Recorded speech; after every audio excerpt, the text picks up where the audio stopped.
sembang menapa ladrang gliyongan sing yasa Prof Sarwanto sing nggon foto story saya muda wae. Ndak bacotake anggenku tutur ya Sari. Wanita uga sinebut putri, estri lan uga wadon.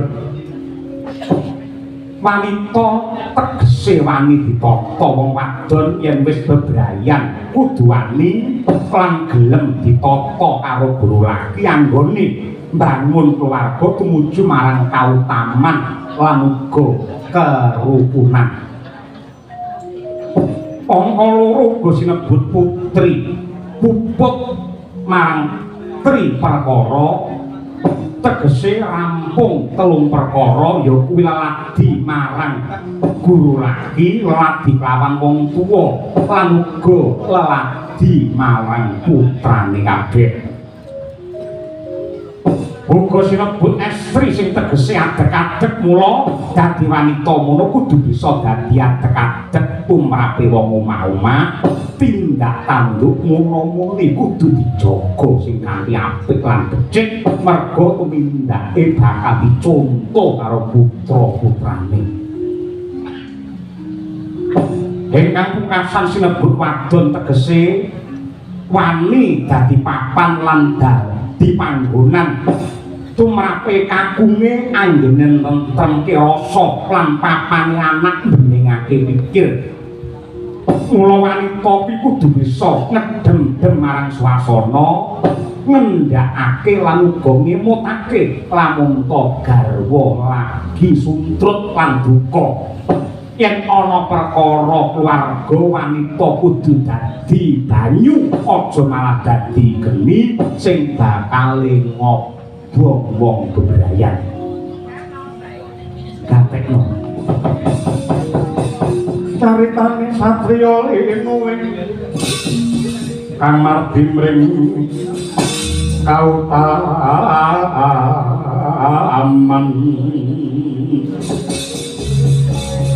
pan pekat mring pangesdene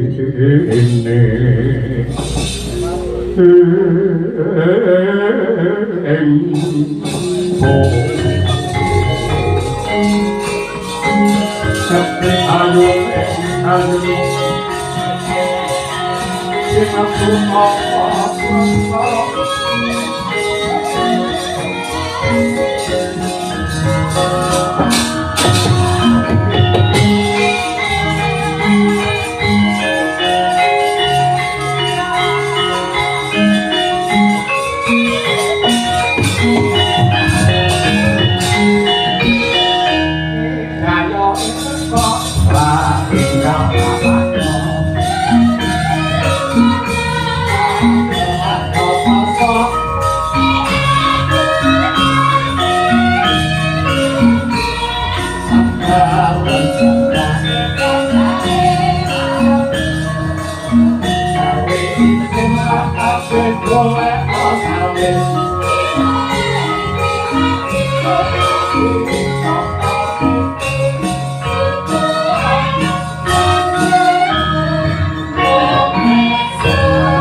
ora urungmu bakal manut sedina wae aku ora ketemu lawan kowe rasaku wis bingung sedina ora pinanggih lawan kowe rasaku wis lemes lan lesu padha karo aku yen ora ketemu karo kowe ning awake diatel kabeh dah sekarang tunggu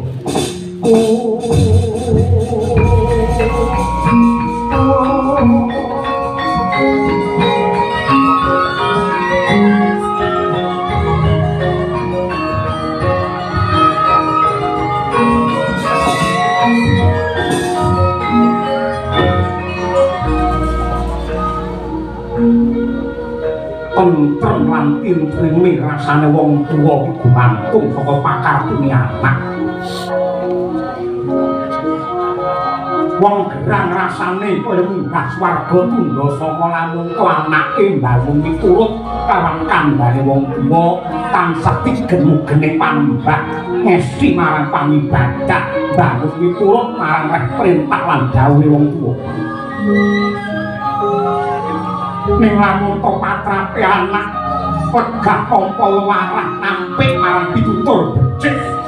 Kowe ngono ki padha karo nyengkake bapakmu enggal mutar. Nyengkake wong tuamu enggal nyemplung ana ing neraka jahanam.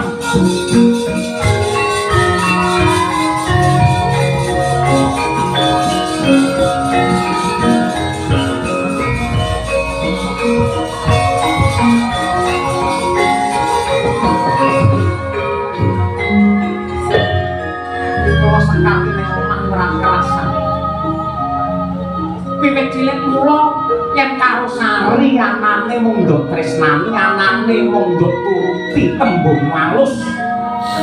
Yen karo Sekar mesti kaya mengkono kuwi kasar tembung ora patut dirungokake mongko panjenengan pidrajate Brahmana. Rina wengi tansah ngelekake Praman Sekar. Apa panjenenganmu ki apik-apike menungso? Aku percaya palungguhan yen Manasrama dadi pendhita, dadi kiai sing becik. Apa ndak kira-kira arti jangan cilik aku mbiyen. Wong sak pelantaran iki sing dosane akeh dhewe ya ngresi matrika.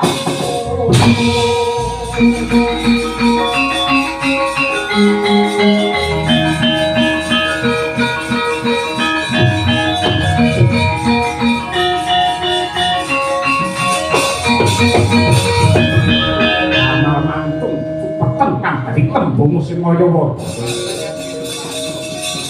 Olehno mripatmu jarengan gobokmu Sekar. Ya mergo gedhe lawan prihatine. Manut karo wong tuwa adimu Sari.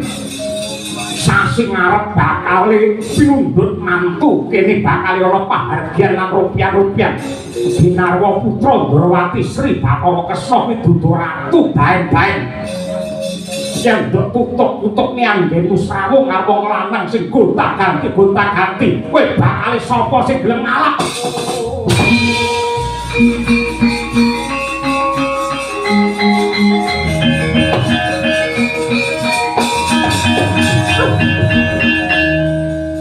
Tungamu anakmu kaya ngono eleke. Pripalungguhan iki sawangen kok. Sawangan antarane Sekar karo Sari, kira-kira sapa sing bakal luwih bejo?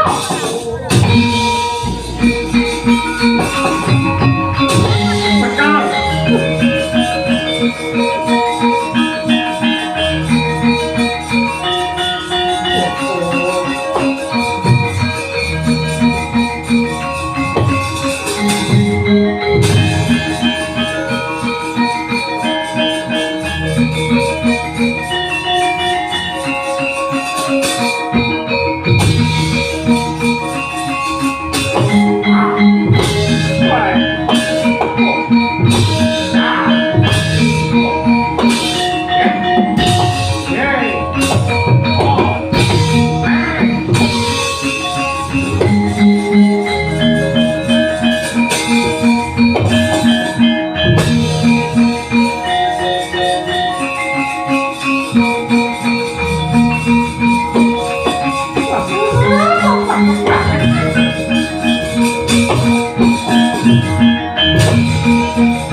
Mirahipun prihatin wapok bumi jil tuhu tahatan pokaryo sing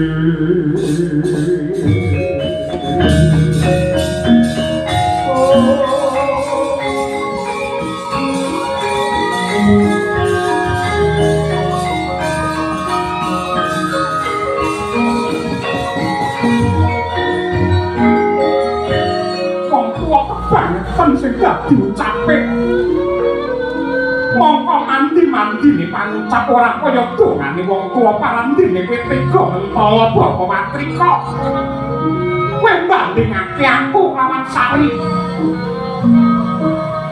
kowe panunggan iki ora mung marang panjenenganmu ning marang jagat saisine sekar bakal mbuktekke kira-kira besok Raden Setya klambruk ing pepangkone Sekar apa Sari sawangan.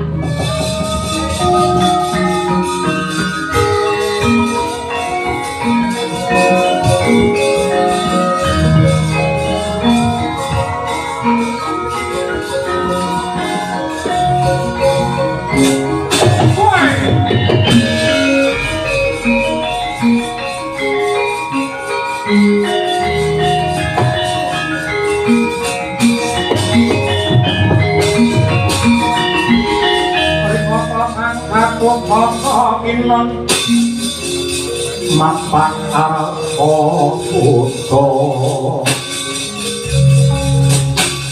pakapiro tresno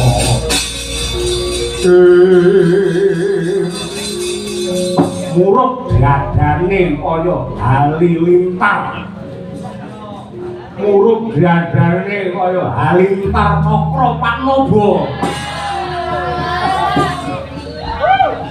Kawulung sopo pambuk marang ulun oh pambuk marang ulun tek ulun tembung kayangan astumpor sidang sekaring bawah langgeng lho tek kaya dewa pancen ulun iki dewa sapa Bathara Kaca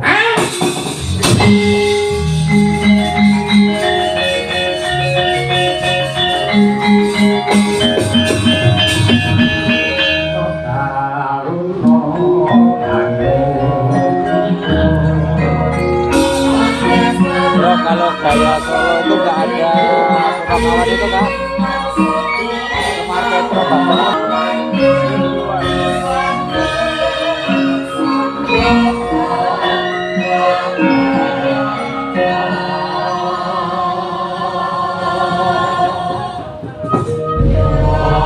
pukulan Bathara Kaca Sriwedari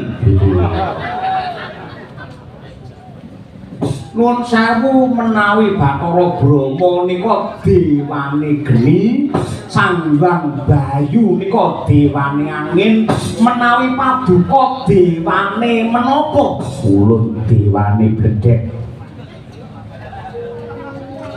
saking kahyangan pundi linggendanggen kayangan linggendanggen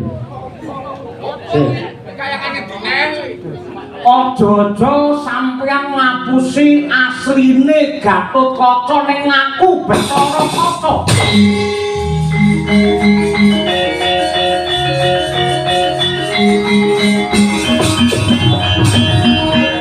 Merga wedi karo Minasenggara ngaku dewa ngaku Bathara Kaca, mongko sejatine aja-aja sampeyan Gatotkaca. Bedakno dhewe antarane dewa karo manungsa.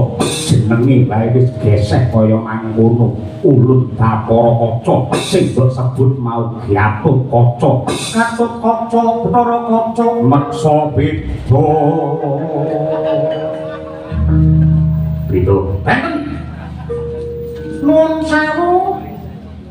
Yen Gatotkaca dedegipun padha kelawan ulun.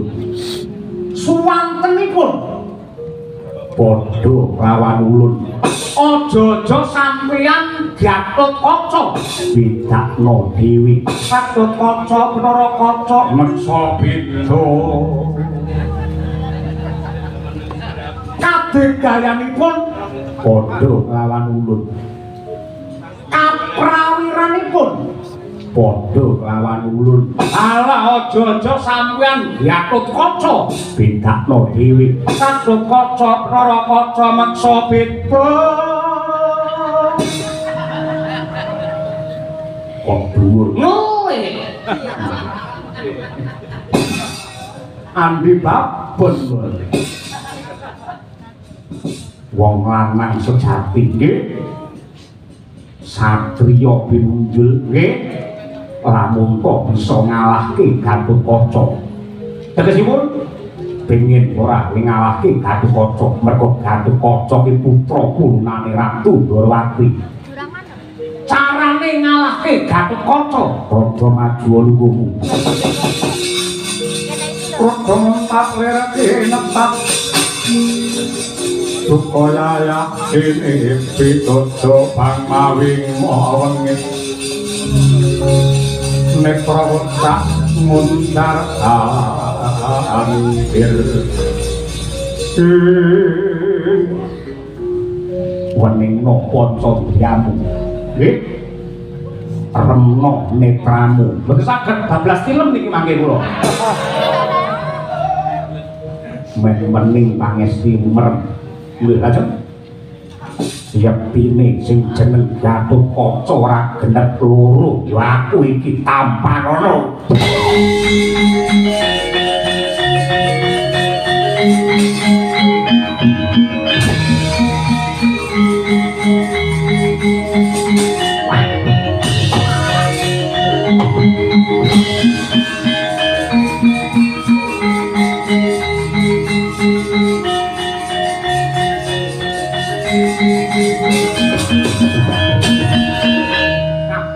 Semebar warta sing rata nang pucuking Gunung Kemukus. Nang pucuking Gunung Kemukus ana pendhita sing kondang pinter nyangkat, pinter melet. Coba tak sambat karo panjenengane.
Lintang umat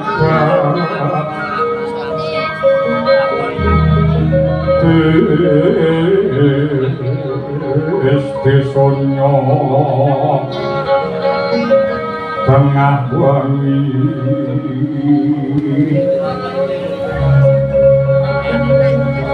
umrang kangganing Puspita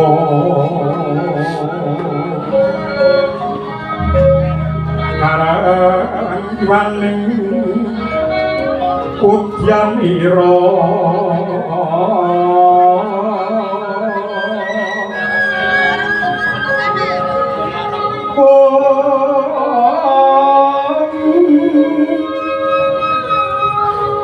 sang wijo warom brengen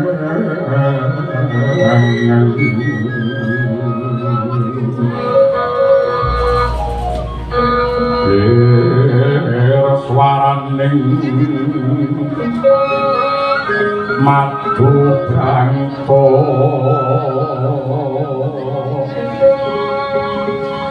putrane Warok Kuna Sanca kasmarane Masubrata madu sumipang bokel iki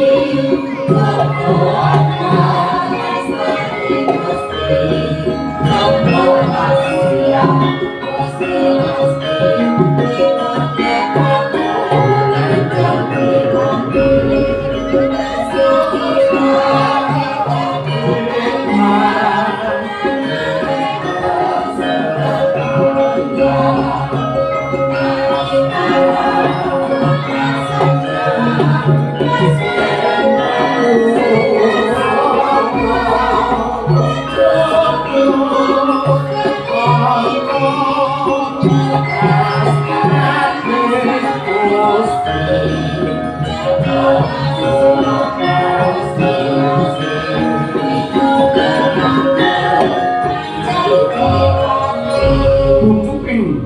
Gunung Kemukus sanadyan kondang kaluka papan ingkang gawat liwat angker kepati Pandinyono Brahmana ingkang mangasrama ing kono anggih bos kondang kanthi peparat Kyai Singa Dewa Kyai Singa Dewa sanadyan plontos kang dadi mustakane ning gedhe kabegayane arum swarane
kene iki pertapan Gunung Kemukus pancen kepala nyata.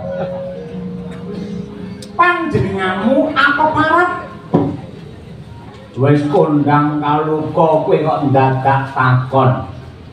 Iki Brahmana sing wis viral. Tegese wis kondang Singa Brewok. Singa Brewok pancen Pramaido kondang kaluka ning bareng karo piyayine kok ya ganteng sapi sampeyan. Tahu to lambene eleke kaya ngono.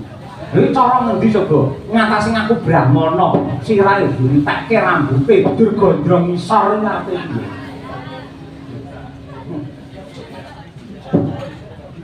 Iki lho ngisor iki lho. Ya tak kira liyane mak tetep aku, mak tetep aku. Kowe jawab yo. Saka Gunung Rewangkaka Pertapan Candi Pancuran aku awangi endang Anjar Sekar celukane akrab Sekar ngono banjur kok nganti kraya-raya munggah ana gunung Kemukus kene ana wigati apa panjenenganmu lak brahmana sing pinter jare wong-wong ngono kuwi panjenenganmu lak brahmana sing waskita ya panjenenganmu brahmana sing wegik aku tak matur aku duwe kadang anom sing sipate pawestri jenenge Anjarsari ning nyatane katresnane wong tuaku Siwatrika ki ora adil Mbah Cindhe Mbah Siwadan nganti kebacot lan kebablasan sing dadi pangandikane ngesotake kelawan Anjar Sekar apa panjenenganmu bisa ngrekodaya adikku sing bakal palakrama ora sida rabi malah nemahi bilahi banjur calon manten lanange rabi karo aku iso kecil yen iso apa bae pan mundutmu bakal tak pinangkani penembak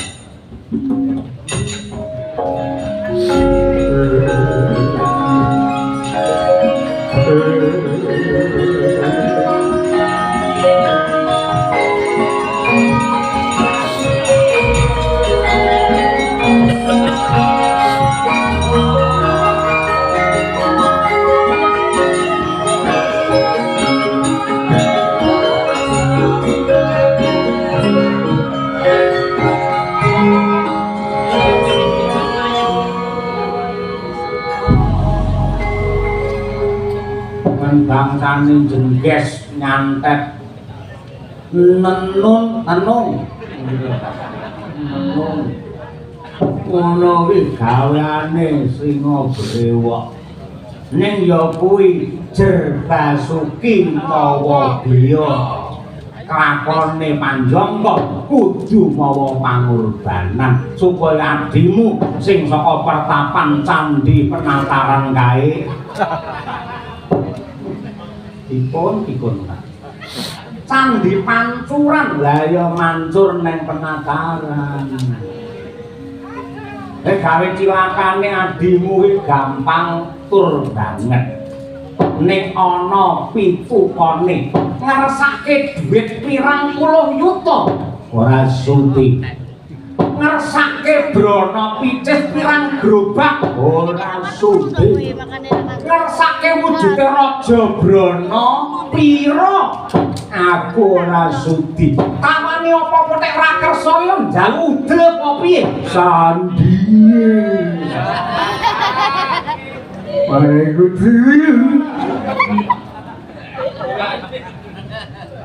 Aku kudu bisa nglebokke kadigdayan liluwih marang kowe ora lumantar kanuragan ning kudu liwat cairan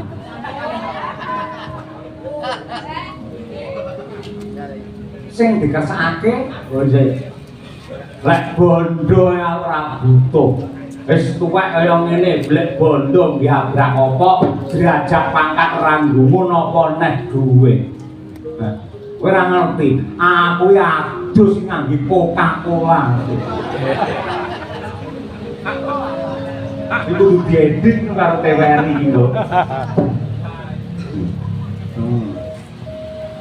waton kowe gelem nuruti brantaku to nafsuku bakal ndak pinangkani panjalukmu gawe bilaine adimu sing ndak kersake piye kowe kudu bisa gawe mareming rasaku sing tegese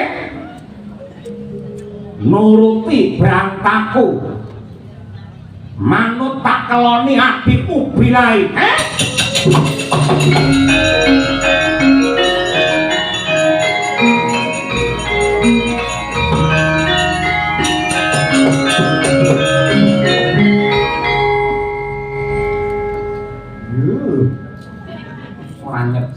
kuat keklek kaya ngono. Ora ngumpul kaya gembal kang.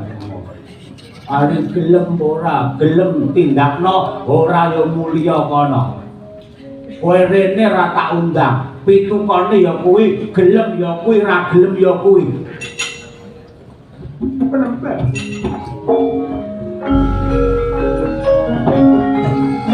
Kok kira-kira ora ana dalan liyane? Sakrosa-mrosa yang sekar. Aku isih bisa njaga kelawan kasucenku, iso njaga karo kehormatanku. Yen nganti palungguhan iki pangurung aku bakal nandang wirang sajeke urip. Gelem ya ngono, ora gelem ya ngono. Yen gelem ayo ndang ning mburi, yen ora gelem mulya pasienku sing pirang-pirang. Ayo. Ya ampun, sarunge dicalne. Ayo, kiku.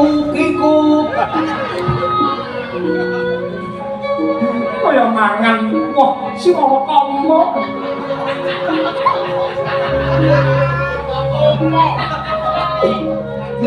Mbang, yang rentak pinangkani pamundhutmu tanpa lunga cabar anggitku gawe bilai kelawan adikku.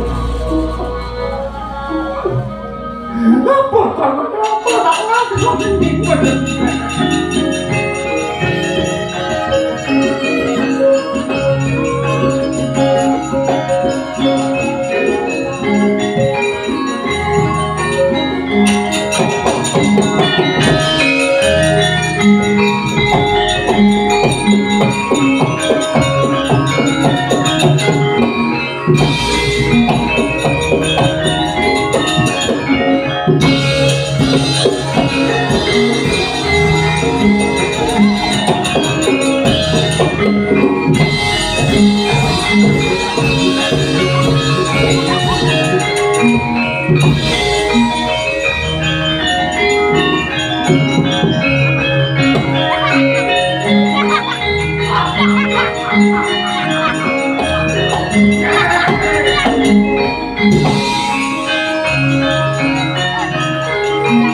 Yo ngono wis to dolano HP wae timbang bingung lek nyekel bedhug.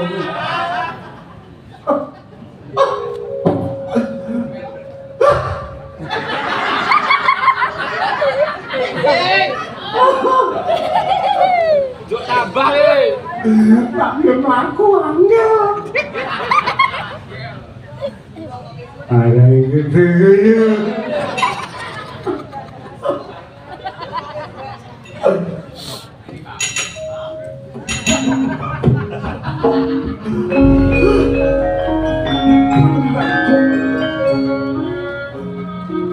Kandheri palungguhan iki aku wis nuruti apa kang dadi rasane. Aku nagih janjimu. Entenono bedila.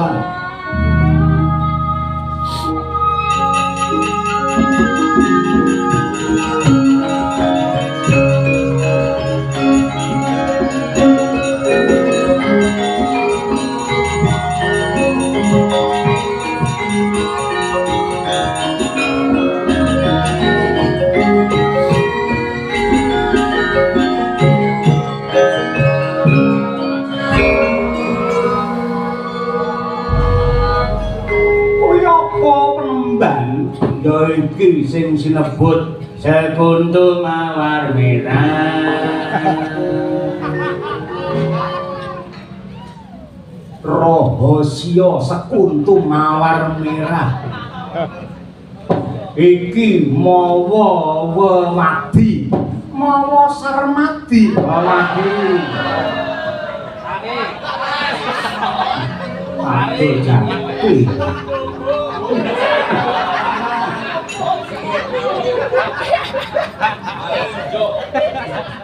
Iki gawanen kembang mawar iki gawanen mengko sumpingna neng karnane adimu. Karna Pak Jokarno. Wis bocah saiki ra ngerti tembung karna iku kuping. Sumpingna, slempitna ning kupinge adimu. Engko yen wujude adimu kaya apa, kowe aja kaget, ning kowe ya kudu etok-etok susah, etok-etok sedih, men ora ngetarani. Adimu bakal bilahi kowe sing mulya.